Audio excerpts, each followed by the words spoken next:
Hi everyone.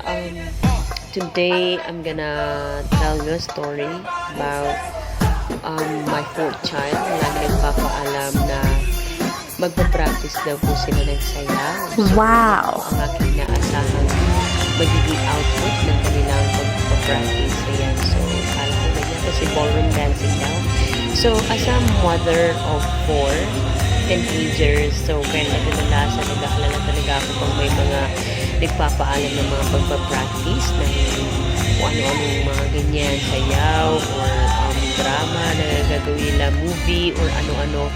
Because, of course, bilang nanay, siyempre mag-aalala tayo, kailangan nakamonitor tayo sa mga kanilang mga galawan at kailangan nasa oras sila ng pag-uwi. After class, kailangan gusto ko nasa bahay na sila. So, yan talaga ang inaasahan ko na ipapasa sa akin, forward sa akin ako na pinalabasan yung output ng kanilang mga pinag-practice. Ayan. So, kasi mga ilang araw na sila nag-practice. So, ito na nga. Wow! Pinorward na sa akin. Ito daw ang output ng kanilang pinag-practicean.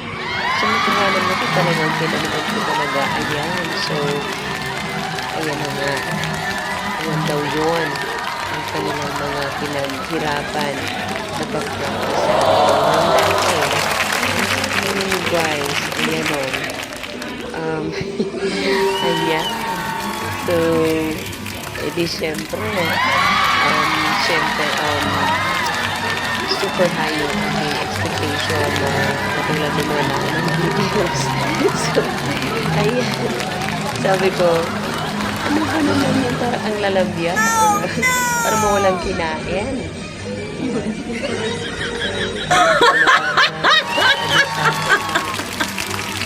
Parang nahiya ka. Sabi niya, siyempre, sumapasigong ginawa namin. Ayan na daw yun, guys. Ayan na, nagustuhan nyo. At, ayan nga yun. Yan na daw talaga yun. Minsan nilang pinag-support sa pagpa-practice. Anyways, okay din naman. So, at least parang mukhang sayaw din naman. So, ayan. So, ayan na. Hindi na hindi na malaman anong next step.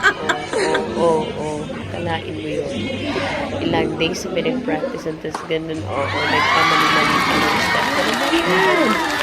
So, I hope next time mapapagpapit yung ayun nga, katulad ng mga namin na dapat ganun kasi yung alive, alert, awake, enthusiastic dapat yung sayaw if it is a ballroom dance. Thanks for watching. Bye for now. Just marvelous.